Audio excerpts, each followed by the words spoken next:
Bismillahirrahmanirrahim. Alhamdulillahirabbil alamin. Wassalatu wassalamu ala sayyidil anbiya'i wal mursalin sayyidina wa maulana Muhammadinil amin wa ala alihi wa sahbihi ajma'in, amma ba'd. Qala al-musannif al-imam al-arif billah hujjatul islam Abu Hamid Muhammad bin Muhammad al-Ghazali rahimahullah wa nafa'ana bi ulumih.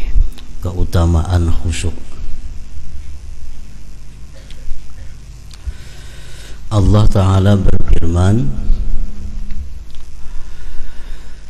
wa aqimis salata li dzikri. Surat Taha ayat 14. Artinya, dirikanlah salat, dirikanlah sembahyang untuk mengingat aku. Mengingat Allah Subhanahu wa ta'ala di dalam sembahyang itu merupakan bagian daripada khusyuk. Para ulama menjelaskan atau menerangkan apa yang dimaksud dengan khusyuk di dalam sembahyang itu. Mereka berkata, khusyuk itu adalah sukunul jawarih ma'ahuduril qalbi. Sukunul jawarih ma'ahuduril qalbi artinya tentram, tenang anggota-anggota tubuh beserta hadirnya hati. Nah, itu disebut khusyuk. Maksud daripada sukunul jawarih, tentramnya anggota itu artinya anggota tubuh kita tidak bergerak kecuali pada hal-hal yang diperintahkan.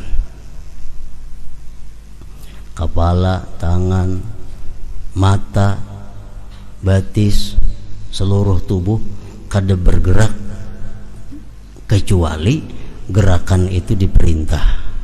Nah, itu artinya adalah sukunul jawarih.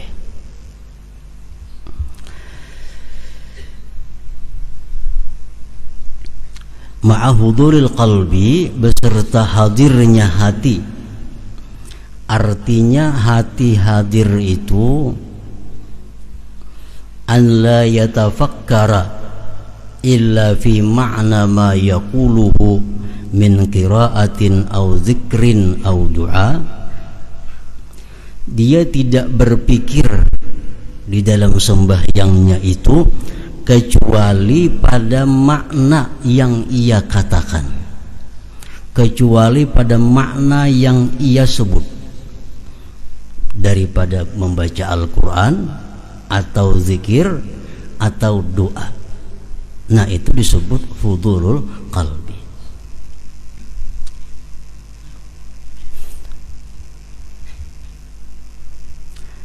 Contohnya, kita membaca wajjahtu wajhiya lilladzi fataras samawati wal ard. Nah, sewaktu kita membaca wajjahtu wajhiya, itu hati kita memikirkan apa yang kita baca. Wajjahtu wajhiya lilladzi, aku hadapkan wajahku, lilladzi fataras samawati wal ard, bagi Tuhan yang menciptakan langit dan bumi. Nah, jadi hati kita mesti memikirkan apa yang dibaca oleh mulut kita. Itu ngarannya adalah hudurul qalbi. Kalau kita membaca misalnya alhamdulillahi rabbil alamin, hati kita ingat kepada kubur. Nah, itu bukan disebut hadir qalbi, karena kubur itu kada ada sangkut pautnya dengan alhamdulillah, walaupun kubur ini bagian daripada akhirat. Kita mengata alhamdulillah, hati kita ingat waktu kita berjalan di siratal mustaqim, itu ngarannya kada hadir hati, karena siratal mustaqim itu lain dengan alhamdulillah. Jadi kalau kita mengata alhamdulillah, dalam hati kita tidak ada lain selain memikirkan bahwa segala puji itu bagi Allah.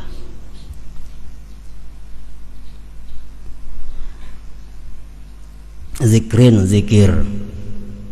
Waktu rukuk kita membaca subhana rabbiyal azim wa bihamdi. Itu yang kita pikirkan dalam hati kita adalah maha suci Tuhanku yang maha agung dan segala puji untuknya. Jadi waktu rukuk ada lain di hati selain daripada memikirkan subhana rabbiyal azim wa bihamdi. Subhana rabbiyal azim wa bihamdi. Nah, itu disebut ngarannya adalah hudurul qalbi, hudur, hadir hati. Nah, syaitan bisa di situ masuk kepada kita dibawanya memikirkan hal-hal yang bersifat akhirat, sehingga kita menganggap bahwa itu adalah khusyuk, padahal salah. Kita membaca qul a'udzu birabbin nas, malikin nas, ilahin nas. Syaitan mengkritikkan di hati kita supaya kita ingat waktu kita ditanya munkar nakir kayak apa, waktu kita kena di padang mahsyar jam apa. Nah, itu adalah sesuatu pikiran yang salah, karena mulut kita pada waktu itu membaca qul a'udzu birabbin nas. Hati kita mesti memikirkan qul a'udzu birabbin nas itu. Nah, itu ngarannya hudurul qalbi. Doa dalam duduk antara dua sujud kita berdoa rabbighfirli warhamni. Nah, hati kita mesti di situ ada satu permohonan kepada Allah, ampunilah ya Allah aku, warhamni kasihilah aku. Nah, gitu. Hudurul qalbi, hadir hati ngarannya. Nah, jadi hadir hati itu maksudnya adalah bahwa dia tidak berpikir kecuali pada makna yang ia ucapkan, baik itu qiraatul Quran atau zikir atau doa. Karena sembahyang itu pada sumber daripada tiga itu, zikir, qiraatul Quran, dan doa. Waktu kita mengatakan assalamu alayka ayyuhan nabiyyu wa rahmatullahi wa barakatuh, anggaplah di situ kita berada di depan makamnya Rasulullah.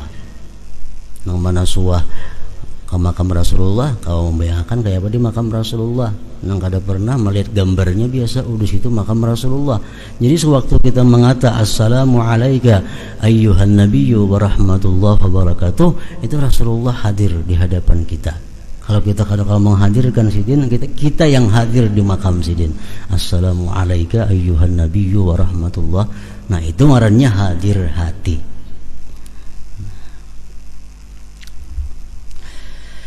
Jadi ingat kepada Allah di dalam sembahyang itu merupakan bagian daripada khusyuk. Artinya dirikanlah salat untuk mengingat aku, jar Tuhan. Nah, kedudukan khusyuk di dalam sembahyang, Imam Ghazali mengatakan bahwa khusyuk itu merupakan syarat sah sembahyang. Kalau orang sembahyang itu kada khusyuk, bukan hanya kada diterima tapi kada sah. Nah, yang lain daripada Imam Ghazali ada pula yang mengatakan bahwa khusyuk itu adalah merupakan sunat muakkad daripada sembahyang.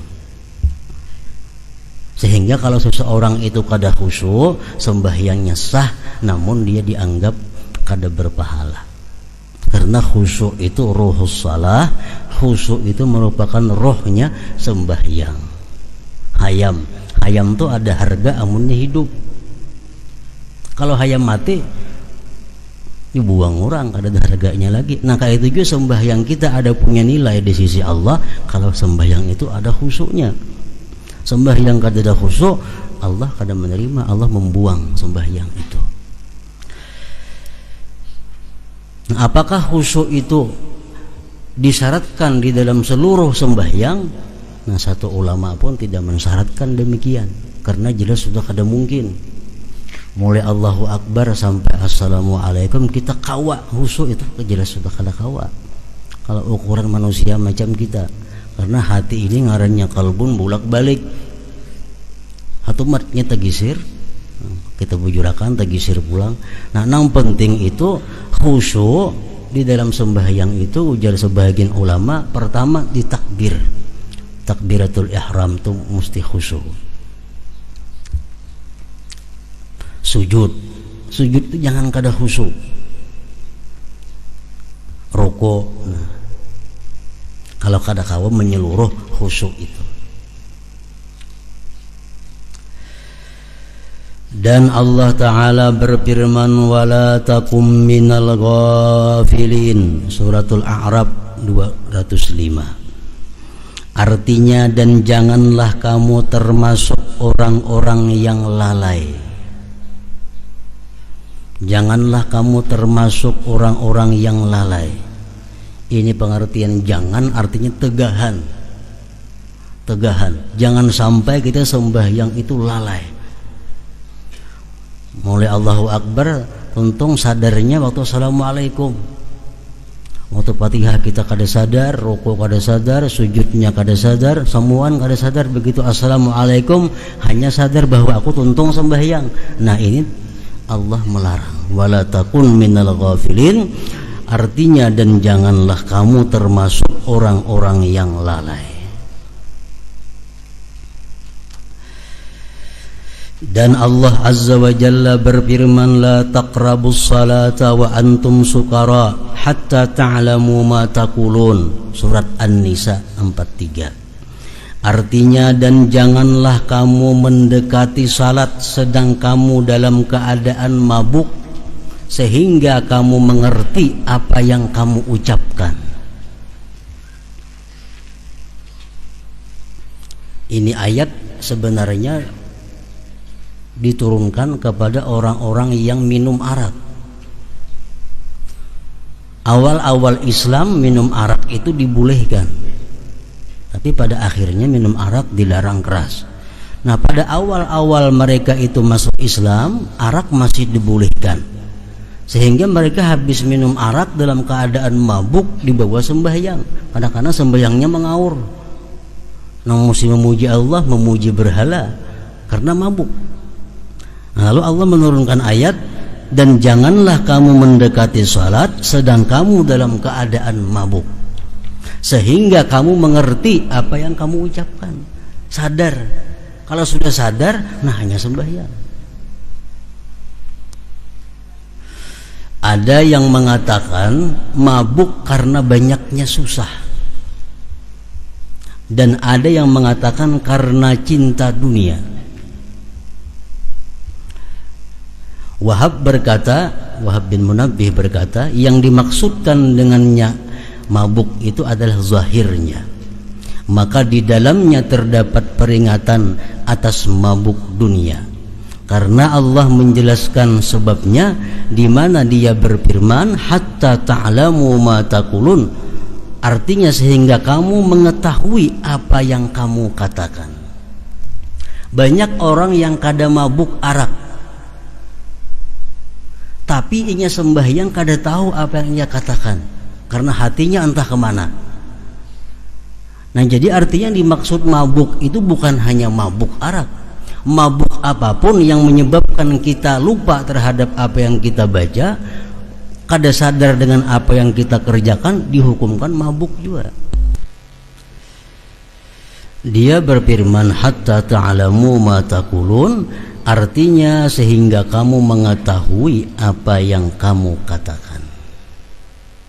Berapa banyak orang yang mengerjakan salat dan tidak minum khamar, padahal ia tidak mengetahui apa yang ia ucapkan di dalam salatnya itu.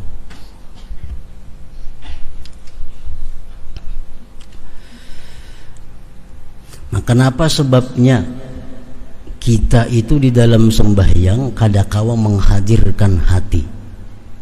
Artinya hati kita kadakawa memikirkan apa yang kita ucapkan. Hati kita kadakawa menghadirkan apa pekerjaan kita. Ada sebabnya kita kadakawa menghadirkan hati itu. Pertama, ada sebab yang zahir. Kedua, ada sebab yang batin.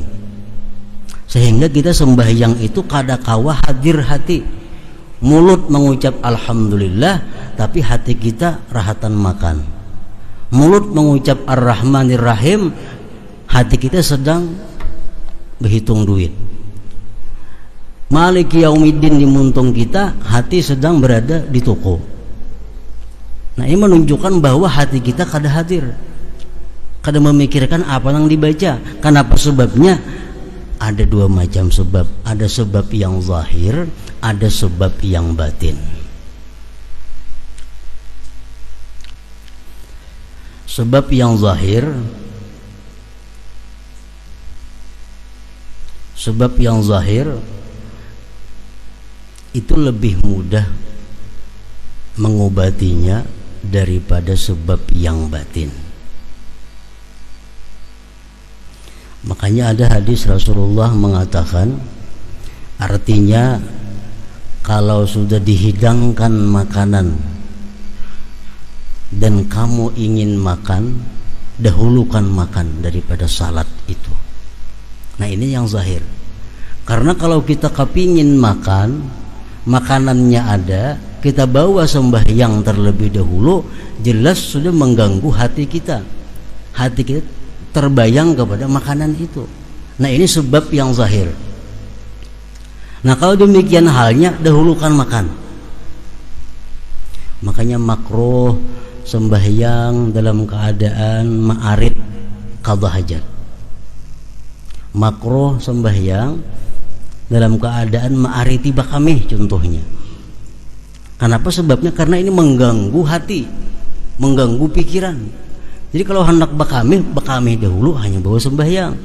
Jangan diariti sehingga sembahyang itu mengganggu. Sembahyang terganggu pikiran hendak bakamih. Nah, ini sebab yang zahir ngarannya. Nah, adapun sebab yang batin yang mencegah kita daripada hadir hati dalam sembahyang itu, ya antara lain tadi adalah hubbud dunia, orang cinta kepada dunia. Orang yang cinta kepada dunia itu artinya orang yang hatinya dipenuhi dengan dunia. Nah, ini sembahyang kayak apa juga pun kada kawah khusyuk. Kenapa? Karena pikirannya selalu kepada dunia. Nah, ini yang batin ini yang sulit mengobatinya. Sembahyang jangan hendak menghadap kepada gambar. Kenapa? Karena bila kita cangang ke gambar itu, otomatis hati kita mengiringi mata. Kada sadar lagi apa yang kita baca. Nah, ini mudah aja mengobatinya, dipacul gambarnya. Ini sebab yang zahir. Yang sulit membuang itu adalah sebab yang batin, di mana hati seseorang itu cinta kepada dunia. Sembahyangnya, mulutnya mengucap asma Allah, mulutnya berzikir, mulutnya berdoa, tapi hatinya kada demikian. Nah, kada hudul qalbi ngarannya, kada hadir hatinya.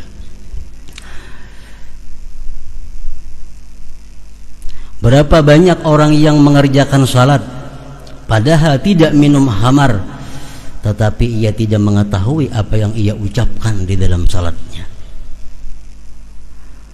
Bahkan ada yang kada sadar bahwa dia sedang ruku, ada yang kada sadar bahwa dia sedang sujud, ada yang kada sadar bahwa dia sedang membaca Fatihah. Nah, kemana hatinya? Nah, ini disebut ngarannya kada khusyuk. Jadi orang khusyuk, orang yang selalu tahu keadaannya. Inya ruku, oh, aku sedang ruku. Sujud, tahu sadar aku sedang sujud, aku sedang di rakaat pertama, aku di rakaat yang kedua. Jadi kadang mau orang khusyuk itu berlebihan sembahyang tak kali 5 rakaat zuhur. Kenapa? Karena selalu tahu aku rakaat pertama, aku rakaat yang kedua, aku rakaat yang ketiga.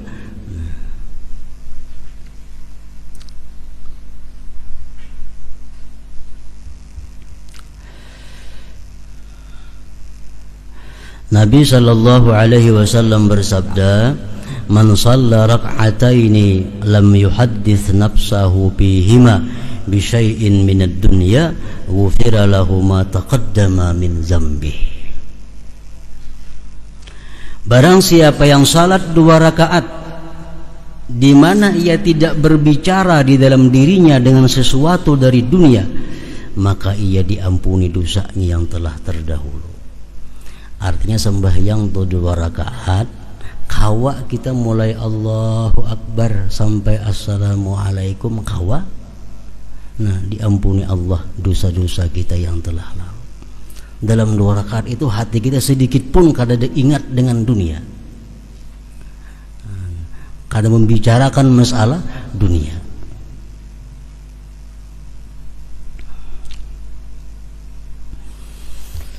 Imam Ghazali mengatakan sembahyang di awal waktu tapi kada khusyuk, sembahyang di akhir waktu tapi khusyuk, afdal di akhir waktu, afdal di akhir waktu. Karena khusyuk ini adalah fadilat sembahyang yang berkaitan dengan zatnya sembahyang. Sedangkan awal akhir itu berkaitan dengan waktu di luar daripada zatnya sembahyang. Mun aku sembahyang waktu ini aku masih kada karuan, masih harus nak membayari ini, anak itu, anak ini.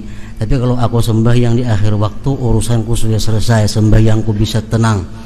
Nah, lebih baik di akhir waktu, lebih baik di akhir waktu. Ini kalau sudah terbukti bila urusan ini aku biris, sembahyangku biris, khusyuk. Di akhir waktu kada jadi masalah asal khusyuk. Tapi kalau ragu-ragu, aku di akhir waktu belum tentu juga khusyuk. Baik di awal waktu malahan dapat awal waktunya. Mun aku sembahyang di awal waktu kada khusyuk, di akhir waktu belum tentu juga khusyuk. Baik di awal waktu malahan dapat ridha Allah Subhanahu wa ta'ala. Nah, kalau kita sudah sangkaan kita kuat bahwa kalau di akhir waktu kita bisa khusyuk, lebih baik akhir waktu.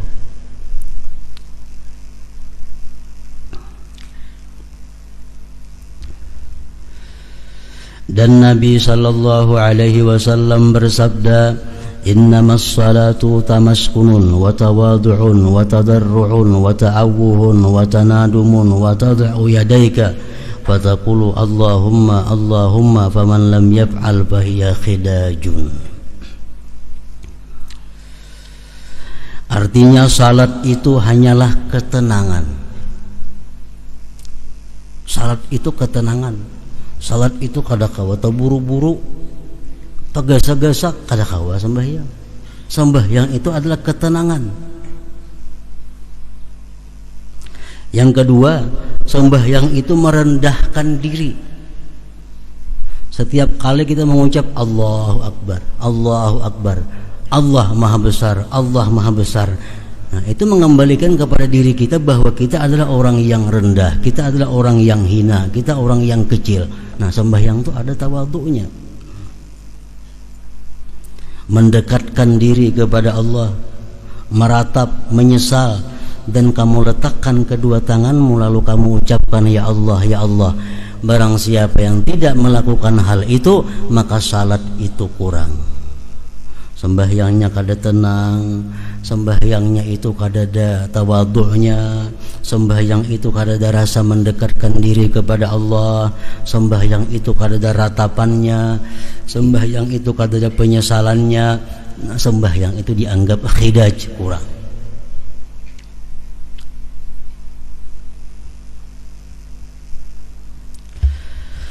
Dan diriwayatkan dari Allah Subhanahu wa ta'ala, hadis qudsi dalam kitab-kitab yang terdahulu, bahwasanya Dia berfirman, tidaklah setiap orang yang salat aku terima salatnya. Tidak setiap orang yang sembahyang aku terima sembahyangnya. Aku hanyalah menerima salat orang yang merendahkan diri karena keagunganku dan tidak sombong terhadap hambaku. Ia memberi makan orang fakir yang kelaparan karena mengharapkan keridhaanku. Nah, jadi artinya sembahyang kita ini khusyuk semacam kada cukup. untuk diterima Allah. Sembahyang yang kita kerjakan ini Allah bisa menerima berhubungan dengan kelakuan-kelakuan kita di luar sembahyang. Kalau kita orangnya sombong kepada hamba Allah, kita kada peduli kepada orang fakir yang kelaparan, kita sembahyang walaupun khusyuk, Allah kada menerima juga sembahyangnya. Jadi sembahyang bukan hanya khusyuk diperlukan, tapi akhlak-akhlak kita sebelum sembahyang pun sangat menentukan untuk diterimanya sebuah sembahyang itu. Dan Nabi sallallahu alaihi wasallam bersabda, "Innama furidatis salatu wa umira bil haji wat tawab wa ush'iratil manasiku li iqamati zikrillahi ta'ala." Artinya dipardukan salat, diperintahkan haji dan tawab, dan disyiarkan ibadah-ibadah itu hanyalah untuk menegakkan ingat kepada Allah Ta'ala. Jadi semua ibadah itu intinya adalah ingat kepada Allah.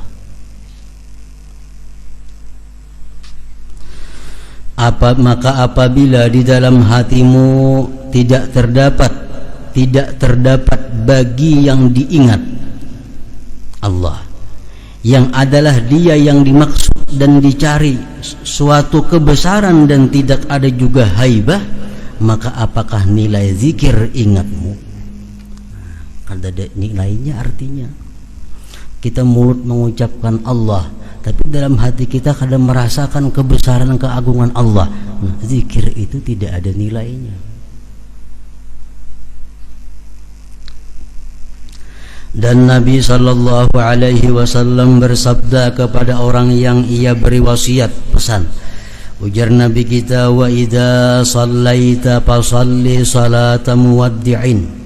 Artinya apabila kamu salat, maka salatlah dengan salat orang yang mau berpamitan, meninggalkan, yakni meninggalkan dirinya, meninggalkan hawa nafsunya, dan meninggalkan umurnya, berjalan menuju tuannya. Sembahyanglah kamu sebagaimana sembahyangnya orang yang mengucapkan selamat tinggal. Artinya apa? Kita sembahyang zuhur, kita berkeyakinan, kita berprinsip bahwa zuhur ini akhir sembahyangku, asar belum tahu. Nah, ini salah satu cara untuk membuahkan khusyuk di dalam sembahyang. Aku sembahyang asar. Sembahyang asar ini adalah sembahyang yang terakhir dalam umurku. Sembahyang maghrib belum tahu sampai ke sana umur. Nah, lalu sembahyang asarnya pasti sangat hati-hati, pasti sangat perhatian, karena ia menganggap ini asar sembahyangku yang terakhir dalam hidupku. Maghrib belum tentu, isya apalagi. Nah, itu pesan Nabi kepada seseorang, "Shalli wa idza shallaita fasalli salata muwaddi'in." Ya ayyuhal insanu innaka kadihun ila rabbika kadhan famulaqih. Suratul Insyikak ayat 6. Artinya, wahai manusia, sesungguhnya kamu telah bekerja dengan sungguh-sungguh menuju Tuhanmu, maka pasti kamu akan menemuinya. Allah Ta'ala berfirman, wattaqullaha wa yu'allimukumullah. Artinya, dan bertakwalah kepada Allah, dan Allah mengajarmu. Dan Allah Ta'ala berfirman, wattaqullaha wa'lamu annakum mulaquh. Artinya, dan bertakwalah kepada Allah, dan ketahuilah bahwa kelak akan menemuinya. Dan Nabi sallallahu alaihi wasallam bersabda, man lam tanhahu salatuhu anil fahsya wal munkar lam yazdad minallahi illa bu'da. Artinya, barang siapa yang salatnya tidak mencegahnya dari kekejian dan kemungkaran, maka tidaklah bertambah dari Allah kecuali jauh. Artinya, orang ini sembahyang, tiap hari sembahyang, tiap waktu sembahyang, tapi kemungkarannya tetap terus jalan juga. Sembahyang kada pernah ketinggalan, munkarnya pun kada ketinggalan juga. Nah, orang ini sebenarnya makin hari makin jauh dengan Allah Subhanahu wa taala, bukan makin dekat. Kenapa? Sebabnya itu menunjukkan bahwa sembahyang yang dilakukannya itu kada diterima oleh Allah Subhanahu wa taala. Sebab sembahyang yang diterima Allah pasti mencegah diri daripada berbuat munkar. Orang yang sembahyang itu diterima Allah mantah hati berbuat yang haram. Orang yang sembahyangnya diterima Allah tertutup mulutnya untuk berkata-kata yang haram. Orang yang sembahyangnya diterima Allah tertutup telinganya mendengari yang haram. Kalau masih suka berkata yang haram, mendengar yang haram, pertanda sembahyangnya itu belum diterima oleh Allah Subhanahu wa taala.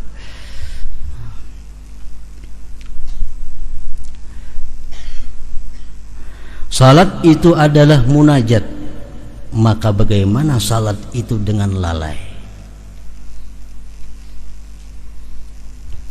Nah, jadi khusyuk sembahyang ini walaupun menurut sebahagian ulama merupakan hanya sunat muakkad, artinya kalau orang kada khusyuk sembahyangnya sah saja, cuma sembahyang itu kada bernilai pahala di sisi Allah Subhanahu wa taala dan kada meninggikan derajat kita di sisi Allah Subhanahu wa taala. Hanya sekedar melepaskan, menggugurkan kewajiban kita. Sembahyang panjang tapi kada khusyuk, lebih baik sembahyang pendek tapi khusyuk. Makanya ujar Nabi kita kepada sahabat beliau Sayyidina Muaz, waktu Muaz ini menjadi imam, ayatnya panjang-panjang. Nah, sehingga orang di belakang marah kepada Sayyidina Muaz itu. Akhirnya mereka melapor kepada Rasulullah. Nah, Rasulullah memanggil Sayyidina Muaz, "Ikam kalau sembahyang jadi imam, bal yukhafif, inting-inting, jangan panjang. Karena di belakang itu ada orang yang punya hajat, di belakang ada orang yang kada tahan berdiri lawas, di belakang ada orang yang anaknya sedang guring di rumah, barangkali bangun. Di belakang ada orang yang sedang bermasak, macam-macam. Jadi makmum di belakang ini hatinya terganggu. Imam ini panjang baca-bacaan ayatnya, surahnya. Nah, itu mengurangi akan kekhusyuan sembahyang yang di belakang.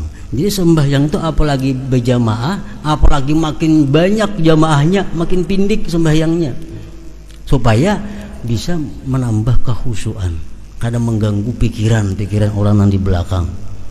Apalagi di belakang harinya panas misalnya, imam saling panjangan membacaan, jelas ada khusus menahan panas itu.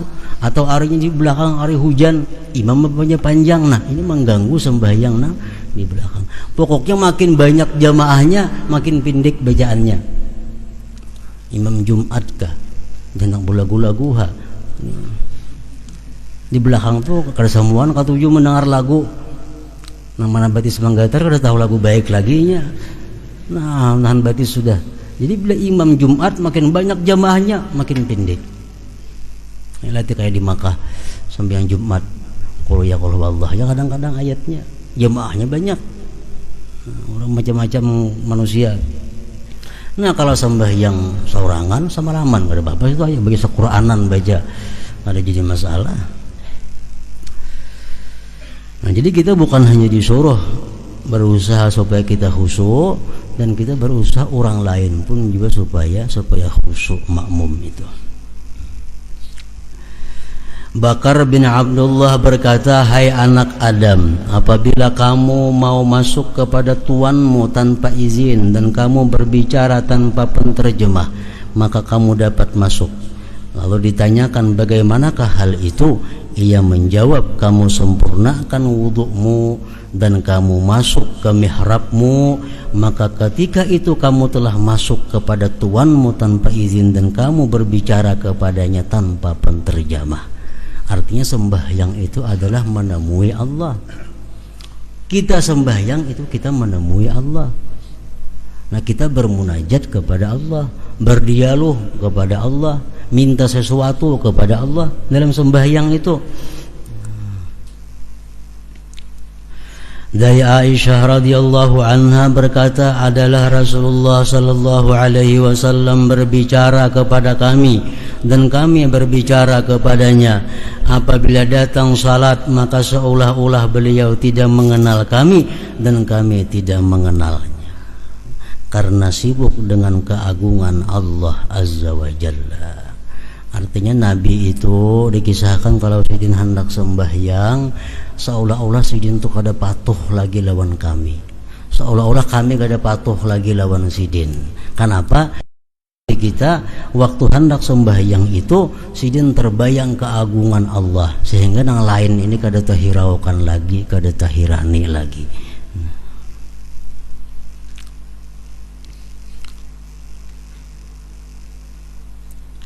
Dan Nabi sallallahu alaihi wasallam bersabda, la yanzurullah ila salatin la yuhdirur rajulu fiha qalbahu ma'a badanihi. Artinya Allah tidak memandang kepada salat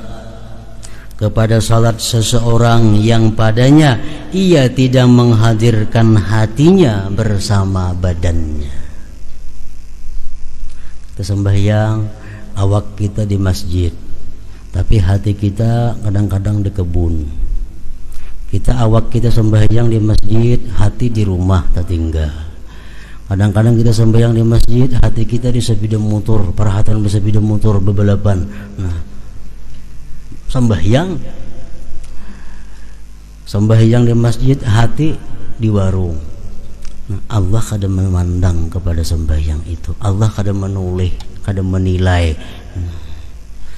Allah tidak memandang kepada salat seseorang yang padanya ia tidak menghadirkan hatinya bersama badannya itu. Jadi seapa kita kawa menghadirkan hati di dalam sembahyang, nasa itulah sembahyang kita yang diterima oleh Allah Subhanahu wa taala. Hadis mengatakan, laisa lil abdi min salatihi illa ma aqala minha. Tidak ada bagi seorang hamba dari sembahyangnya itu melainkan yang ia sadar daripada sembahyangnya itu. Jadi sembahyang kita ini di sisi Allah kadang-kadang sempurna. Kadang-kadang hanya rukuknya dinilai Allah karena waktu rukuk kita ingat. Kadang-kadang hanya sujudnya di sisi Allah karena waktu sujud kita ingat kepada Allah. Yang lainnya kada dinilai. Pokoknya Allah hanya menilai sembahyang itu yang kita ingat kepadanya.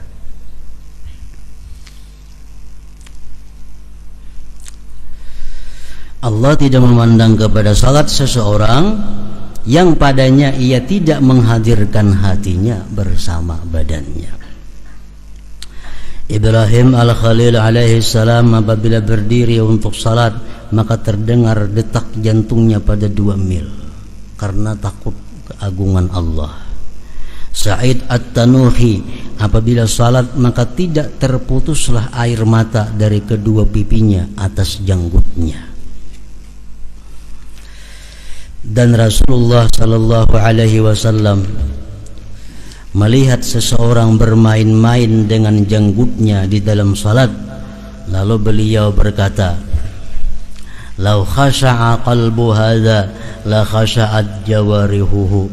Artinya seandainya hati orang yang ini khusyuk, niscaya anggota-anggota badannya itu khusyuk juga. Jadi manusia-manusia terdahulu yang mulia, para aulia-aulia Allah, mereka sembahyang itu kada sama satu sama lainnya. Ada yang sembahyang itu senang, gembira, hatinya nyaman menghadap Allah. Ada juga yang sembahyang itu tertangis, kayak tadi kan ada tangis membasahi janggutnya. Nah, ini kenapa berbeda? Sembahyangnya sama, Tuhannya yang disembah sama. Nah, berbeda demikian karena berbeda makam kedudukannya. Yang pertama, kedudukan yang disebut u'budillah ka'annaka tarah. Beribadahlah engkau kepada Allah seolah-olah engkau itu melihat Allah.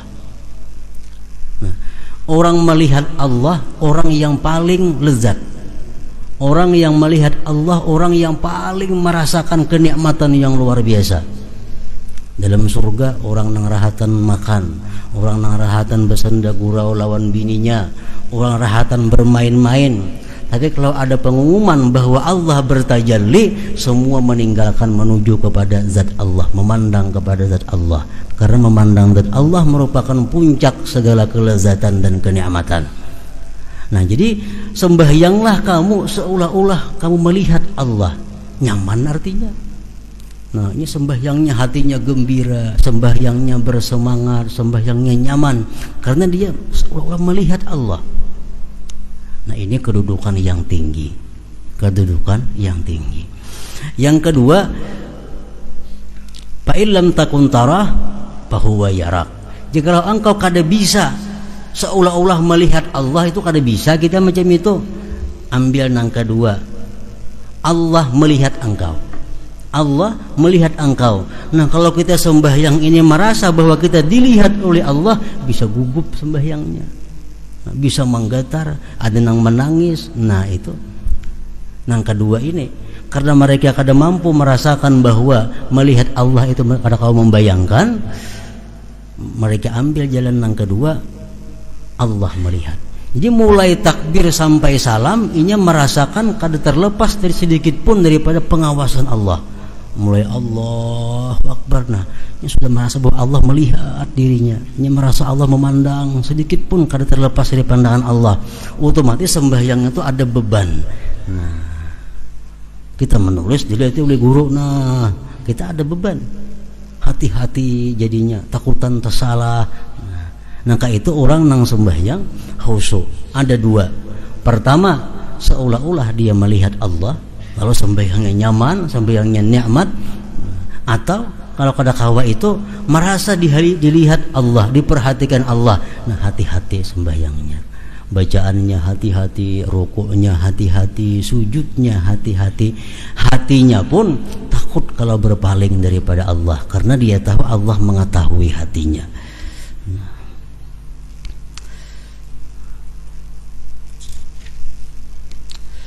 Diriwayatkan bahwasanya Hasan Al-Basri melihat kepada seseorang yang bermain-main dengan kerikil.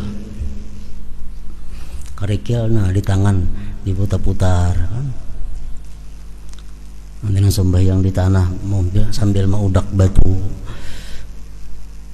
Hasan Basri melihat itu sambil berkata orang tersebut, ya Allah, kawinkanlah saya dengan bidadari. Doa nih, ya Allah, kawinkanlah saya dengan bidadari. Tapi tangan kersengganaan apa-apa kada kucawi. Nah, muntung bersuara, ya Allah, kawinkanlah aku dengan bidadari. Melihat itu lalu beliau Hasan Basri berkata, seburuk-buruk peminang adalah kamu, seburuk-buruk pelamar bidadari adalah kamu. Kamu meminang bidadari padahal kamu bermain-main dengan kerikil. Dikatakan kepada Khalaf bin Ayyub, tidakkah lalat itu menyakitkan kamu di dalam salat, lalu kamu tolak? Ia menjawab, saya tidak membiasakan diriku terhadap sesuatu yang merusak salatku. Ditanyakan, bagaimanakah kamu sabar terhadap hal itu? Ini Khalaf ini sembahyang, banyak lalat berhinggapan di awak sidin. Kada sidin kibah-kibah lalat ini tuh. Kenapa jurang tahannya biar lalat ini tuh kada mengibah-ngibah? Ia menjawab, telah sampai kepadaku bahwasanya orang-orang fasik itu sabar terhadap cambuk-cambuk sultan agar dikatakan pulan itu sabar, dan mereka berbangga dengan itu. Sedangkan saya berdiri di hadapan Tuhanku Allah, apakah saya bergerak karena lalat itu?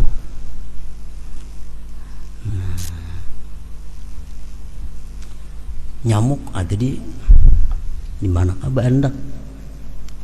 Kada wani menampak nyamuk rahatan sembahyang tu mangibah. Kenapa sebabnya? Karena merasa bahwa sembahyangnya ini diperhatikan oleh Allah.